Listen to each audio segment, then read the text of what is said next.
ലോകം ഇന്ന് ആശങ്കയോടെ ഉറ്റുനോക്കുന്ന ഒരു വിഷയമാണ് അമേരിക്കയും റഷ്യയും തമ്മിലുള്ള ആണവ യുദ്ധ സാധ്യത. 2022 റഷ്യ യുക്രൈൻ ആക്രമിച്ചതോടെ ആഗോള രാഷ്ട്രീയത്തിൽ വലിയ പിരിമുറുക്കം തുടങ്ങിയിരുന്നു. ഈ യുദ്ധം റഷ്യയും അമേരിക്കയും തമ്മിലുള്ള വാഗ്വാദങ്ങളെയും ഭീഷണികളെയും കൂടുതൽ രൂക്ഷമാക്കി. ലോകത്തിലെ ഏറ്റവും വലിയ ആണവ ശക്തികളായ ഈ രണ്ട് രാജ്യങ്ങൾ തമ്മിലുള്ള വാക്കേറ്റം ലോകത്തിൻ്റെ ഭാവി തന്നെ അപകടത്തിലാക്കാവുന്നതാണ്. അമേരിക്കൻ പ്രസിഡന്റ് ഡൊണാൾഡ് ട്രംപ് യുക്രൈനിലെ യുദ്ധവുമായി ബന്ധപ്പെട്ട് ശക്തമായ പ്രസ്താവനകളാണ് നടത്തി വരുന്നത്. റഷ്യ യുക്രൈനിലെ ആക്രമണം അവസാനിപ്പിച്ച് വെടിനിർത്തൽ ഉടമ്പടിയിൽ എത്തണമെന്നും ട്രംപ് അവകാശപ്പെടുന്നു. അല്ലെങ്കിൽ റഷ്യയ്ക്കും അതിൻ്റെ വ്യാപാര പങ്കാളികൾക്കും അമേരിക്ക കടുത്ത സാമ്പത്തിക ഉപരോധം ഏർപ്പെടുത്തുമെന്നും ട്രംപ് മുന്നറിയിപ്പ് നൽകിയിരുന്നു. ഈ ഭീഷണിക്ക് മറുപടിയായി റഷ്യയുടെ സെക്യൂരിറ്റി കൗൺസിൽ ഉപാധ്യക്ഷൻ ദിമിത്രി മെദ്വദേവ് ട്രംപിൻ്റെ വാക്കുകളെ ആണവ യുദ്ധ ഭീഷണിയോട് ഉപമിച്ച് പ്രതികരിക്കുന്നത്. റഷ്യയുടെ ഡെഡ് ഹാൻഡ് എന്ന യാന്ത്രിക ആണവ സംവിധാനത്തെക്കുറിച്ചും അദ്ദേഹം അന്ന് പറഞ്ഞിരുന്നു. സോവിയറ്റ് യൂണിയൻ കാലത്ത് വികസിപ്പിച്ച ഈ സംവിധാനത്തിന് മനുഷ്യ ഇടപെടലില്ലാതെ തന്നെ ആണവ ആക്രമണം നടത്താനുള്ള ശേഷിയുണ്ട്. ഇത്തരം അപകടകരമായ ആണവ സാങ്കേതിക വിദ്യകൾ ഇന്ന് പല രാജ്യങ്ങളുടെയും കൈവശമുണ്ട്. മെദ്വദേവിൻ്റെ പ്രസ്താവനയ്ക്ക് ശേഷം ട്രംപ് തൻ്റെ സോഷ്യൽ മീഡിയ പ്ലാറ്റ്ഫോമായ ട്രൂത്ത് സോഷ്യലിൽ ഒരു പ്രതികരണം നടത്തി. 2 ആണവ സബ്മറൈനുകൾ ആവശ്യമായ സ്ഥലങ്ങളിൽ ഞാൻ വിന്യസിച്ചിട്ടുണ്ട്. വാക്കുകൾ ശ്രദ്ധയോടെ ഉപയോഗിക്കണമെന്നും അവ വലിയ പ്രത്യാഘാതങ്ങൾ ഉണ്ടാകാതിരിക്കാൻ ശ്രദ്ധിക്കണമെന്നും അന്ന് ട്രംപ് പറഞ്ഞു വെച്ചു.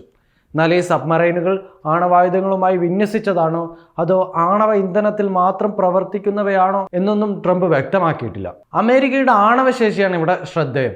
14 ഓഹിയോ ക്ലാസ് ബാലിസ്റ്റിക് മിസൈൽ സബ്മറൈനുകൾ അമേരിക്കയ്ക്കുണ്ട്. ഓരോന്നിനും 20 ട്രൈഡന്റ് 2 D5 മിസൈലുകൾ വഹിക്കാൻ കഴിയും. ഓരോ മിസൈലിനും 10 വരെ ആണവ വാർഹെഡുകൾ ഘടിപ്പിക്കാനും കഴിയും. ഈ മിസൈലുകൾ 1400 കിലോമീറ്റർ വരെ എത്തും. അതായത് ലോകത്തിൻ്റെ ഏത് ഭാഗത്തേക്കും ആക്രമണം നടത്താൻ ശേഷിയുണ്ട്. ഇതാണ് അമേരിക്കയിലെ ലോകത്തിലെ ഏറ്റവും വലിയ ആണവ ശക്തിയാക്കുന്നത്. അതേസമയം റഷ്യൻ പാർലമെന്റ് അംഗം വിക്ടർ വോഡോലാറ്റ്സ്കി അമേരിക്കൻ സബ്മറൈനുകൾ ഞങ്ങളുടെ നിയന്ത്രണത്തിലാണെന്നും റഷ്യയുടെ ആണവ സബ്മറൈനുകൾ അമേരിക്കയേക്കാൾ കൂടുതലാണെന്നും വളരെ ലാഘവത്തോടെ പറഞ്ഞു വെക്കുന്നുണ്ട്. പക്ഷേ ഈ വാദങ്ങളൊക്കെ വസ്തുതകളെ അടിസ്ഥാനമാക്കിയല്ല. ഈ പ്രസ്താവനകൾ ലോകത്തെ അസ്വസ്ഥമാക്കുന്നുണ്ടെങ്കിലും ഇതിന് യാതൊരു അടിസ്ഥാനവുമില്ല. ആണവ യുദ്ധം ഭീഷണിയെക്കുറിച്ച് വിദഗ്ധരും വലിയ രീതിയിൽ ആശങ്ക പ്രകടിപ്പിക്കുന്നുണ്ട്.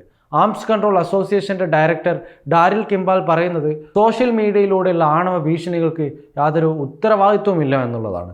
പ്രമുഖ നേതാക്കളുടെ വാക്കുകൾ പ്രത്യേകിച്ച് ആണവ ശക്തികളിൽ നിന്നുള്ളവ ഗുരുതരമായ പ്രത്യാഘാതങ്ങൾക്കും വഴിവെക്കും.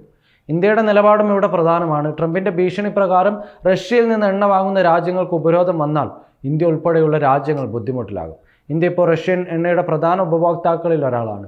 ഇന്ത്യയുടെ വിദേശകാര്യ മന്ത്രാലയം പുതിയ ഭീഷണിയെ ന്യായീകരിക്കാനാകാത്തത് എന്നാണ് വിമർശിച്ചത്. ഇത് ആഗോള വ്യാപാര സ്വാതന്ത്ര്യത്തിന് ഭീഷണിയാണെന്നും പറഞ്ഞു വെച്ചിരുന്നു. യുക്രൈൻ യുദ്ധത്തിൻ്റെ പശ്ചാത്തലത്തിൽ ട്രംപിൻ്റെ പുതിയ നീക്കങ്ങൾ റഷ്യ ഒറ്റപ്പെടുത്താനും അന്താരാഷ്ട്ര സമ്മർദ്ദം വർദ്ധിപ്പിക്കാനുമായിട്ടുള്ളതാണ്. എന്നാൽ യുക്രൈന് കൂടുതൽ ആയുധ സഹായം നൽകുകയോ റഷ്യക്കെതിരെ കർശനമായ ഉപരോധങ്ങൾ ഏർപ്പെടുത്തുകയോ ചെയ്യുന്നതാണ് ട്രംപിന് ഈ സമയത്ത് ഏറ്റവും കൂടുതൽ ഫലപ്രദം. ആണവ സബ്മറൈൻ നീക്കം ഒരു പ്രകോപനം മാത്രമായിരിക്കാം. അതൊരു യഥാർത്ഥ നടപടിയായി കടന്നതിൽ യാതൊരു വ്യക്തതയും ഇതുവരെ തന്നെയില്ല.